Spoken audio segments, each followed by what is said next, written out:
Hello friends, I welcome you all to this online session of a drama paper BA Part 3 Special English.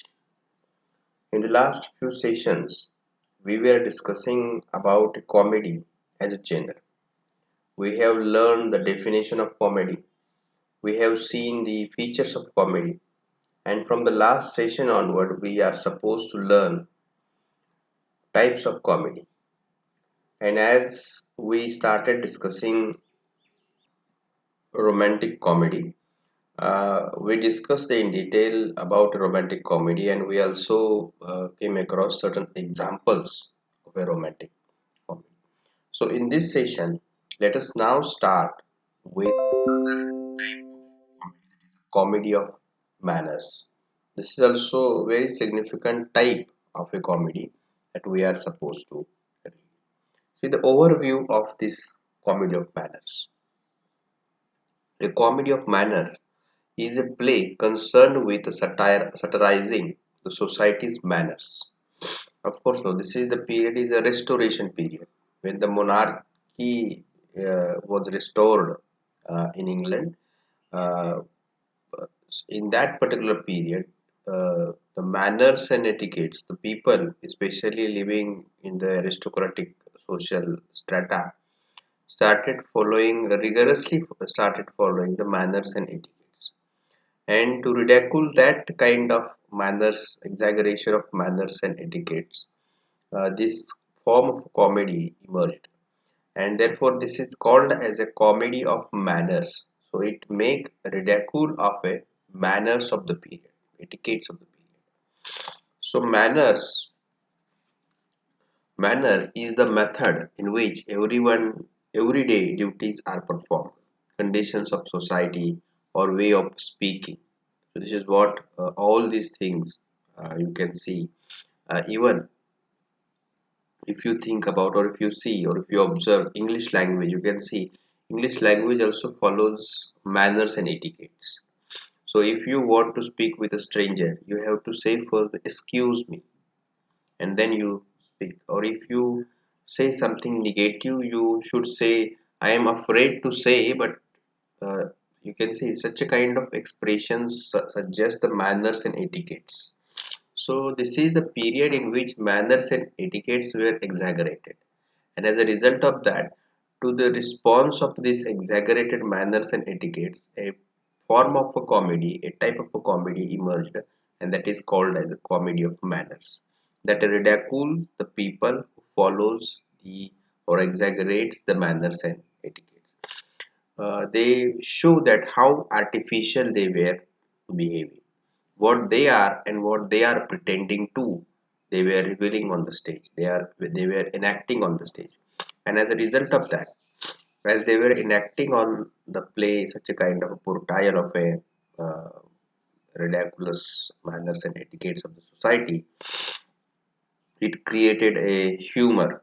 So this is a very famous comedy of manners. It not only famous at that particular period, but you can see it is still period. Still, we were reading it, performing it. So it implies a polite and well-bred behavior. Uh, that is called as a manner. What is the manner? Manner implies a polite and well-bred behavior. So this is what you can see is the comedy of a manner. See, the comedy of a manners also called anti-sentimental. It is not a sentimental. It is a harsh criticism or harsh satire on the society. Anti-sentimental comedy is a form of a comedy that satirizes the manners and affections of a contemporary society and questions social standards. Of course, yes, they were questioning the social standards through their plays. So, social class stereotypes are often represented through stock characters. Stock characters, as in the last semester, when we were discussing about the elements of drama, we have already discussed about the stock character or flat character. In stock character, you can see the stereotypical stock character or the round character. You can see is opposite to it. The round character is a versatile personality. But when you say the stock characters means a character who is representing certain voices. So, a stereotypical fictional person or a type of a person in a literary work, that is called as a stock character. For example, when we think about a Shakespearean plays, a one stock characters emerged or appear recurrently to us is a Falstaff. Falstaff is a stereotypical, or he has created a stereotype of a joker. So this is what you can see is a characters in the comedy of manners. They were generally representing the social class stereotypes and ridicule them to in such an extent that it created humor. A comedy of manners often sacrifices the plot, which usually centers on some scandal, to witty dialogues and sharp social commentary. So this is what the characteristic of the plot. You see, we learn about the characters. Characters are stereotypical. They were representing a social class stereotypes, aristocratic society, how they behave, how they even the dining table manners and etiquettes were also ridiculed in these in this play. Then a comedy, we learn about the plot. See the plot, which is generally centered on some scandal. So this the story of the plot is not something historically important or politically important or even not socially important, but it is related to a scandal. It is a witty dialogues were there and social commentary, and this is a sharp social commentary is made in this kind of play. So, comedy of manner is a generally used to satirize the person, satirize the society and their manners. Then see another characteristics of this satirizes the manners and affections of a social class. This is the major marker of a comedy of manner. If we want to recognize a comedy of manner, we have to recognize, we have to observe uh, this particular marker to recognize or define the comedy of manner. So the major function of this comedy, the major objective or major aim of this comedy is to satirize the manners and affections of a social class, especially the aristocratic society who follow as the monarchy is restored. You can see this. So, higher class or aristocratic society also started following the manners and etiquettes which they were following in the uh, queen's court. So, and they were not only following all these manners and etiquettes in queen's court, but they were also following these manners and etiquettes in their day-to-day life. And as a result of that, they appear as the subject of a ridicule in this play. Then this comedy of manner often represented by stereotypical stock characters, as we learn. Stock characters means stereotypical characters. For example, if we see a aristocratic women, you can see high makeup, then very costly clothes, and showing every time that she is something to a very higher from a very higher social strata. So this is what a social identity is more important than an individual in such a kind of a stock characters, because they were not representing an individual but they were representing the stereotypes from the society. And as they were representing stereotypes in the society, they were also reflecting the how ridiculously they exaggerating the manners and etiquettes. Then restoration comedy is a high point of a comedy of manners. Of course, yes, restoration comedy is a high point of a comedy of manners. If you learn or if you watch a comedy of manners, it is a really a very ridiculous, comic, funny thing that we ever see on a stage.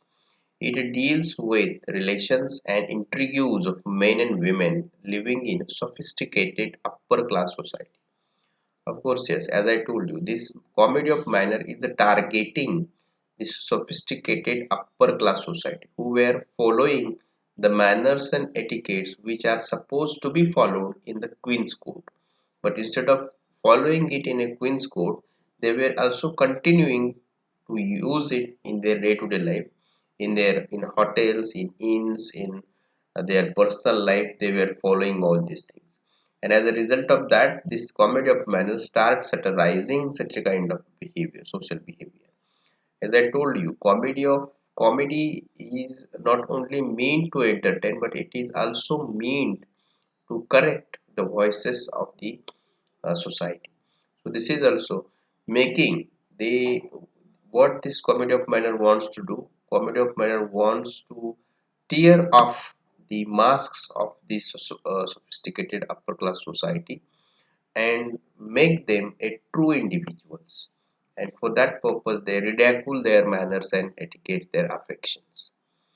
Then, comedy of manner is light, deft, and vivacious in tone. Of course, yes, it is not a dark one. It is a light, deft, and vivacious in tone. We laugh a lot when we watch such a kind of comedy. Unlike satire, comedy of manners tends to reward its cleverly unsculptured characters rather than punish their immorality. Of course, this is the difference between satire and comedy of manners. As we were discussing the characteristic features of a comedy of manners, a question may arise in your mind that what is the difference between then satire and comedy of manners? If it is a satirizing the manners and etiquettes of the sophisticated society, then why we were calling it as a comedy of manners and why we are not calling it as a satirical comedy? What is the difference between comedy and satire? See, unlike satire, it is not similar to satire. Comedy of manners tends to reward its cleverly unsculptured characters rather than punish their immorality. So this is what the basic difference between satire and comedy.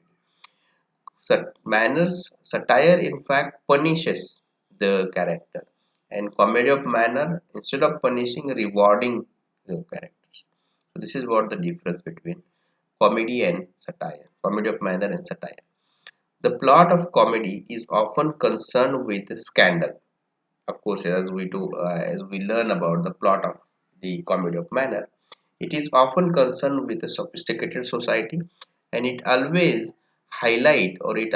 focuses on the scandal. Uh, so this is what the plot. This is again a stereotype used in a comedy of manner that most of the comedies presented under the rubric of a comedy of manners are related to the scandal.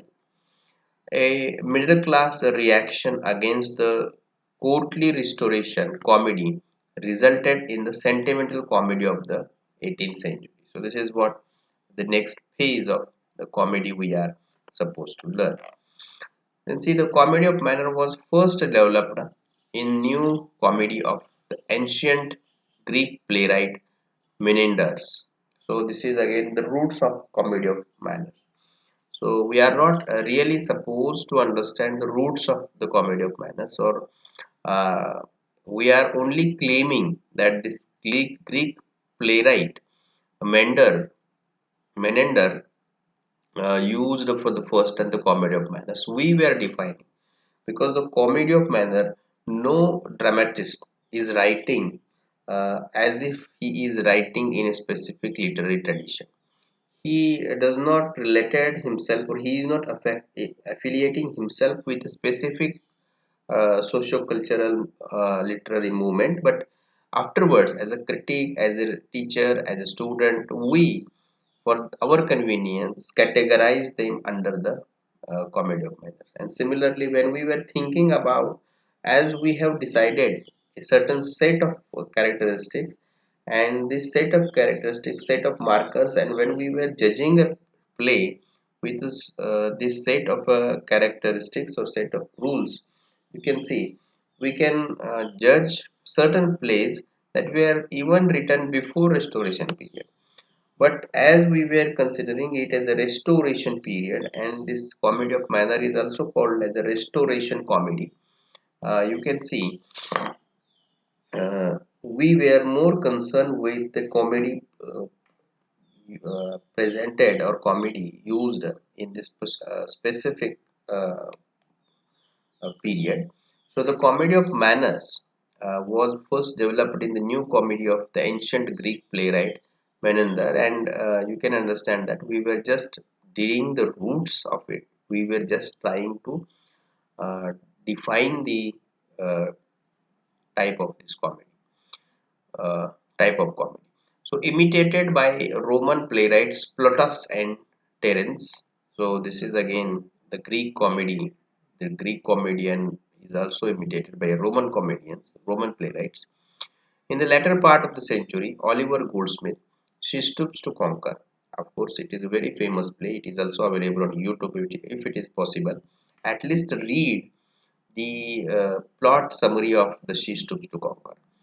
Oliver Goldsmith Stoops to Conquer, and his contemporary Richard Brinsley Sheridan, the rivals and school for scandal, received the wit and gaiety of the comedy of manners, while avoiding the indecency of restoration comedy. So this is what we can see are the famous or Wycherley's Way of the World is also very famous comedy of manners. The, the comedy of manners lapsed in the early 19th century but was revived many skillful dramatists like Oscar Wilde and G.B. Shaw. So we also see such a kind of revival in afterwards even in the Victorian period, that is Oscar Wilde and G.B. Shaw also satirizes the manners of the society, affections of the society, and revive the comedy of manner. So these are the few of significant playwrights of the I say Wycherley's way of the world, but this is William Congreve's way of William Congreve's the way of the world. See, these are the playwrights of the Restoration comedy: William Congreve, Oscar Wilde, William Wycherley, A.W. Pinero, George Bernard Shaw, Neil Simon, Alan Ayckbourn. So all these are the playwrights of the comedy of manners. So here we can read the comedy of characteristics of comedy of manners more specifically. See, comedy of manners depends upon the dramatist's capacity to present the unemotional treatment of sex. Unemotional treatment of a sex. This is what is presented in a comedy of manner. It is rich with wit and satire and gives the image of the time. Of course, yes, it presented the image of the time on the stage. It enacted the social behavior of a sophisticated society, and it also created. It is with rich wit and satire. Then the heroine is more important and interesting than the hero in the comedy of manners. Of course, yes. She stoops to conquer, way of the world. You can see heroine is more important than the hero. Both hero and heroine are well dressed, self possessed, and witty. So, this is what well dressed, self possessed, and witty. All these are the social manners they were following. Uh, Whereas throughout its long career, English tragedy has always accepted foreign influences. English comedy has been less influenced by them, but Restoration comedy of manner took a good deal of a continental spirit. So you can see comedy of manner is influenced by other dramatic uh, traditions from other continents. The manners which the comedy of manners shows were not the manners of all the classes of Restoration society. They were rather the manners of the upper class society. As I told you that this comedy of manner targeted the upper class society, upper class sophisticated society. Yeah, these playwrights were not targeting the common man, but they were targeting the people who were related to the queen's court. So this genre is characterized by realism, social analysis, and satire. Of course, yes, it is a social analysis. Keenly observed facts and points were presented in a realistic light. It is exaggerated for the satire. So these comedies held a mirror to the finer society of this age. These comedies are thus the true pictures of a noble society of the age. This is the most important characteristic features of the comedy of manners, that they were holding a mirror at the noble society of the period, noble society of the age. One feature of restoration comedy which has been often criticized and almost as often defended is its immorality. So this is what it highlights the most of in most of the comedy of manners. You can see immorality appears as a recurrent theme. This genre held a mirror to the high society of the Restoration Age, as we discussed. The society was immortal, and so was its image represented by the comedy. So, this is what is the social realism in a. You should not compare this social realism with the social realism of a modernism or postmodernism, but this social realism focuses on a specific society and reflecting that how this society is immoral, and they were defining. Most comedy writers liked the presentation of scenes and acts of a sexual rudeness. So sexual rudeness is also presented in the comedy of manners. The introduction of actress for the first time on the stage lowered the morality level. These actresses were mostly women of easy virtue. This is what uh, you can see is the characteristics of a heroine. A heroine is not a, though he is from a noble society, from a noble household, her virtue is not noble. He is a woman, sorry, she is a woman of a easy virtue. She is a woman of a easy virtue. So this is also one of the important characteristics of a comedy of a manners. Then the writers of the comedy of manners gave much more importance to the wit and polish of their dialogues than their plots construction. So this is what the dialogues are more important than the more plot construction. Plot construction is very easy. It is just based on a scandal. It is representing immoral social behavior, which is related to a sexuality of the period. In the views of Aristotle, is the soul of a tragedy and a comedy too. So this is what dialogue is the soul of a tragedy and comedy too. And as a result of that, most of the dialogues written in a comedy of manners becomes famous, and still today they were famous. The dialogue of the comedy of manners is witty, polished, and crisp. Of course, yes. The Way of the World by William Congreve is an example of comedy of manners. If you want to understand comedy of manners thoroughly, you should go through the plots of two plays. One is The Way of the World, and second is She Stoops to Conquer. Read them and try to understand the comedy of manners. So we will stop here and continue the same in the next session. Thank you for listening.